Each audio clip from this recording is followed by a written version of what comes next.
हे प्रभो आनंददाता, ज्ञान हमको दीजिए, शीघ्र सारे दुर्गुणों को दूर हमसे कीजिए।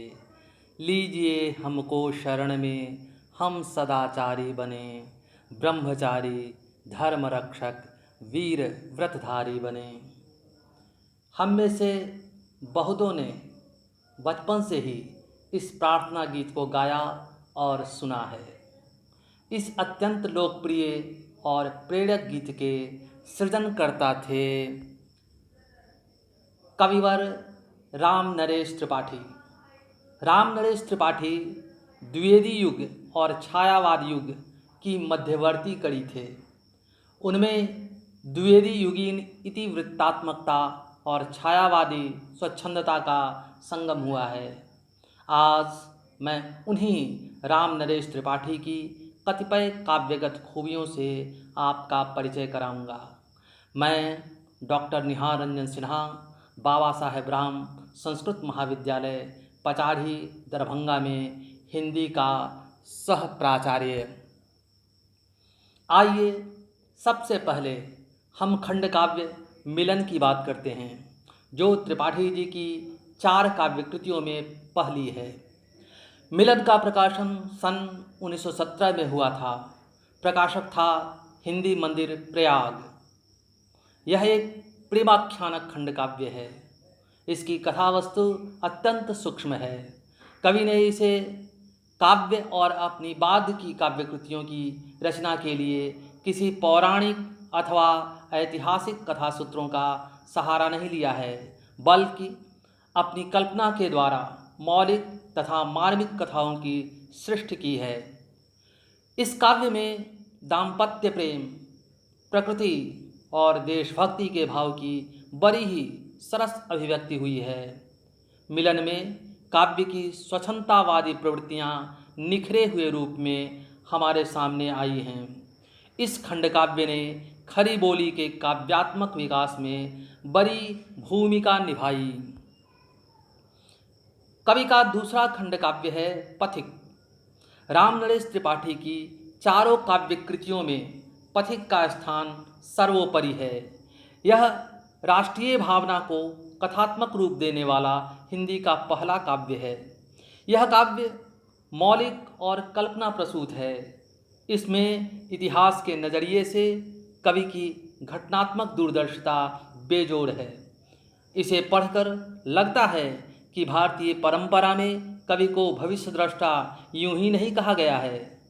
चाहे राष्ट्रीय भावना की व्यापक अभिव्यक्ति हो या प्रेम का विशद चित्रण, पथिक खंड काव्य का कोई सानी नहीं। प्रकृति का हृदय स्पर्शी चित्रण तो व्यापक रूप में उपलब्ध है ही, काव्य में अभिव्यक्त जीवन दर्शन अत्यंत प्रेरणाप्रद है और सहज सरल शैली अत्यंत विमुग्धकारी। मानसी त्रिपाठी जी की मुक्त कविताओं का संकलन है। इसके विषय चयन में ही नहीं, बल्कि भाषिक प्रयोगों और शैलीगत विन्यास में भी भारी विविधता है। मानसी में प्रार्थनाएं हैं, नीति के दोहे हैं, हास्य व्यंग्य है, क्या कुछ नहीं है। त्रिपाठी जी ने अपने जयपुर प्रवास के दौरान नेवटिया परिवार के बालकों और किशोरों को पढ़ाया था। वे उन्हें बौद्धिक रूप से तो समृद्ध कर ही रहे थे, चारित्रिक रूप से भी उन्हें सबल बना रहे थे। त्रिपाठी जी बच्चों के लिए ऐसी प्रार्थनाएं रच रहे थे जो उनके अंतःस्थल में बैठकर उनमें तेजस्विता का संचार कर दे। ऐसी ही एक प्रार्थना थी, हे प्रभो आनंददाता, जिसका हम शुरू में ही पाठ कर चुके हैं। कवि अपनी उस प्रार्थना में ज्ञान की याचना करता है, भोग और ऐश्वर्य की नहीं। वह दुर्गुणों से मुक्ति चाहता है, संसार से नहीं। उसकी आकांक्षा है कि वह वीर और संकल्पवान बने। पराधीन मातृभूमि को वैसे चरित्रों की कितनी आवश्यकता थी, यह बताने की जरूरत नहीं। अन्वेषण नामक अन्य कविता में भक्ति का नूतन रूप उभरता है। दीन दुखियों में परमात्मा को प्रत्यक्ष देखने का उनका महामानवीय भाव इस कविता में ही नहीं अन्यत्र भी अभिव्यक्त हुआ है। कविता का संदेश है कि अभावग्रस्तों, पीड़ितों, कष्ट में पड़े हुओं के आंसू पोंछना ही परमात्मा की सच्ची सेवा है। परमात्मा तो यत्र तत्र सर्वत्र ही अभावग्रस्तों के बीच मौजूद है। भेंट नहीं होती क्योंकि हम ही गाफिल हैं। त्रिपाठी जी ने मध्यकालीन हिंदी कविता के तर्ज पर नीति और सदाचार के अनेक दोहे लिखे। दरअसल उनकी कविता ने सौदेश्यता का कभी परित्याग नहीं किया। वह हमेशा समाज और मानव सापेक्ष बनी रही। विद्या, साहस, धैर्य, बल, पटुता और चरित्र, बुद्धिमान के ये छवों हैं स्वाभाविक मित्र। उनका हास्य भी अंग्रेजी राज के अनर्थकारी कृत्यों को निशाना बनाने से नहीं चूकता। हैट के गुण नामक कविता इस बात का ज्वलंत प्रमाण है। दृग को, दिमाग को, ललाट को, श्रवण को भी धूप से बचाती अति सुख पहुँचाती है। बीट से बचाती, मारपीट से बचाती, यह अपर देहातियों में भय उपजाती है। पर इसमें है उपयोगिता विचित्र एक, यूरोप निवासियों की बुद्धि में जो आती है। सिर पर हैट रख चाहे जो अनर्थ करो, हैट यह ईश्वर की दृष्टि से बचाती है। स्वप्न एक काल्पनिक प्रेम गाथात्मक काव्य है। इसका नायक बसंत युवा है और अपनी प्रिया सुमना पर हद से ज़्यादा अनुरक्त है। एक ओर उसकी अभिलाषा है कि मनोरम प्रकृति की गोद में प्रिया का साहचर्य सुख सतत मिलता रहे। दूसरी ओर पीड़ा से कड़ाहते समाज को देख उसे राष्ट्रोद्धार की भावना आंदोलित करती है। यह अंतर्द्वंद उसके मन में लंबे समय तक चलता है। प्रिया उसकी इस निष्ठुर उत्तरदायित्वहीनता को देख निराश होती है, लेकिन अंततः उसी की सद्प्रेरणा से बसंत राष्ट्र कल्याण हेतु प्रवृत्त होता है। अंततः वह शत्रुओं द्वारा पराक्रांत स्वदेश की रक्षा एवं उद्धार में सफल होता है। स्वप्न काव्य की राष्ट्रभक्ति ने बहुतेरे युवकों को प्रेरणा दी। त्रिपाठी जी ने खूब यात्राएं की थी। एक तरह से उन्होंने भारत के इस कोने से उस कोने को नाप डाला था। इस कारण उनके प्रकृति चित्रण में स्थानगत विशेषताएं अद्भुत रूप से प्रकट होती हैं। श्रेष्ठ प्रकृति चित्रण की खासियत भी यही है। उनके पथिक खंड काव्य में जहाँ दक्षिण भारत जीवंत हो गया है, वहीं स्वप्न काव्य में उत्तराखंड और कश्मीर। आचार्य शुक्ल का मानना था कि प्रकृति के किसी खंड विशेष के संश्लिष्ट चित्रण की इनकी प्रतिभा बेजोड़ थी। इनके सहज मनोरम प्रकृति चित्रों में छायावाद की झलक मिलती है। बहुत बार तो उनके काव्य में प्रकृति का स्वतंत्र व्यक्तित्व तक उभर आता है। त्रिपाठी जी का प्रकृति चित्रण न केवल व्यापक और विशद है, बल्कि संवेदनात्मक दृष्टि से अत्यंत प्रभावशाली भी। हम जानते हैं कि पंडित राम नरेश त्रिपाठी से पूर्व श्रीधर पाठक ने अपनी कविताओं में स्वच्छंदता का आभास दे दिया था। अपने तीनों खंडकाव्यों में त्रिपाठी जी की कविता उस मार्मिकता के मार्ग पर अग्रसर होती रही जो राह सहज रूप से मानव मात्र के हृदय को प्रिय और अनुकूल रही है। कभी ऐतिहासिक चरित्रों के चक्कर में नहीं पड़ा, न ही पौराणिक कथाएं उसे लुभा सकीं। उसने तो अपनी भावना के अनुकूल स्वच्छंद विचरण किया और सर्वथा नवीन कथाओं की उद्भावना की। कल्पित आख्यानों का आकर्षण आखिर स्वच्छंदतावाद की एक विशेषता जो ठहरी। त्रिपाठी जी के प्रबंधों के नायक अपने आचार व्यवहार में मनुष्य मात्र के हृदय के अत्यंत निकट हैं। उनमें विवेक की जगह भावुकता की प्रधानता है। त्रिपाठी जी की रचनाओं में चित्रित प्रकृति का स्वच्छंद और रमणीय रूप भी उनके स्वच्छंदतावादी होने का पुष्ट प्रमाण है। निश्चित रूप से कहा जा सकता है कि त्रिपाठी जी ने श्रीधर पाठक की स्वच्छंदतावादी परंपरा को न केवल विकसित किया बल्कि उसे संपन्न बनाया।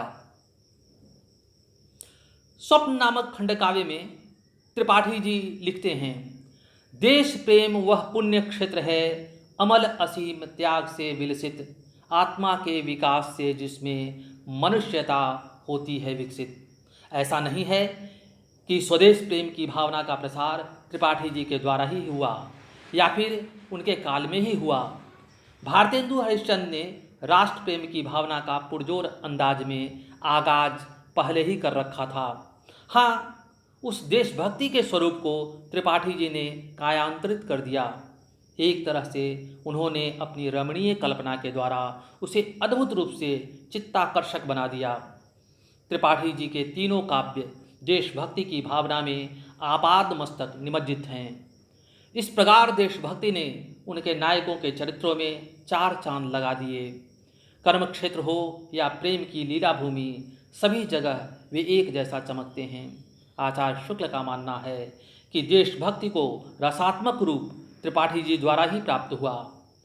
हिंदी कविता के मंच पर त्रिपाठी जी राष्ट्रीय भावनाओं के गायक के रूप में अत्यंत लोकप्रिय हुए। मज़ेदार तो यह है कि त्रिपाठी जी की कविता में मानवीय प्रेम और प्रकृति प्रेम भी देश प्रेम बन जाते हैं। इतना ही नहीं, ईश्वर की वंदना और राष्ट्रगान भी उनके यहाँ एक हो जाते हैं। पथिक काव्य को तो पूरा का पूरा गांधीवाद की प्रेरणा में लिखा माना जाता है। गांधी जी त्रिपाठी जी की कविताओं के प्रशंसक थे और त्रिपाठी जी ने भी गांधी जी के निर्देश पर राष्ट्रभाषा के प्रचार हेतु दक्षिण भारत की यात्रा की थी। अहिंसा सहित जागरण उद्बोधन के सारे कृत्य जो पथिक खंड काव्य में बिखरे पड़े हैं, गांधी जी से प्रेरित नजर आते हैं। बड़े बड़े साहित्यकार बाल साहित्य में अपनी दिलचस्पी को अभिव्यक्ति देते रहे हैं। बहुत बाद को दिनकर ने बच्चों के लिए एक कविता लिखी थी, चांद का कुर्ता। हट कर बैठा चांद एक दिन, माता से यह बोला, सिलवा दो माँ मुझे ऊन का मोटा एक झिंगोला। सारे जहाँ से अच्छा हिंदोस्तां हमारा के गायक मोहम्मद इकबाल की भी एक बाल कविता है, परिंदे की फरियाद। आता है याद मुझको गुजरा हुआ ज़माना, वो बाग की बहारें वो सबका चहचहाना। त्रिपाठी जी ने भी अनेक बाल कविताएं रची। नंदू को जुकाम, तिल्ली सिंह, मामी निशा, चतुर चित्रकार। आइए मैं आपको उनकी बाल कविता चतुर चित्रकार सुनाता हूँ। चित्रकार सुनसान जगह में बना रहा था चित्र, इतने ही में वहाँ आ गया यमराजा का मित्र। उसे देखकर चित्रकार के तुरंत उड़ गए होश, नदी पहाड़ पेड़ पत्तों का रह न गया कुछ जोश। फिर उसको कुछ हिम्मत आई, देख उसे चुपचाप, बोला सुंदर चित्र बना दूं, बैठ जाइए आप। डकरू मुकरू बैठ गया वह, सारे अंग बटोर, बड़े ध्यान से लगा देखने चित्रकार की ओर। चित्रकार ने कहा हो गया आगे का तैयार, अब मुँह आप उधर तो करिए जंगल के सरदार। बैठ गया पीठ फिराकर चित्रकार की ओर, चित्रकार चुपके से खिसका जैसे कोई चोर। बहुत देर तक आंख मूंद कर पीठ घुमाकर शेर, बैठे बैठे लगा सोचने इधर हुई क्यों देर। झील किनारे नाव थी एक रखा था बांस, चित्रकार ने नाव पकड़कर लीजी भरकर सांस।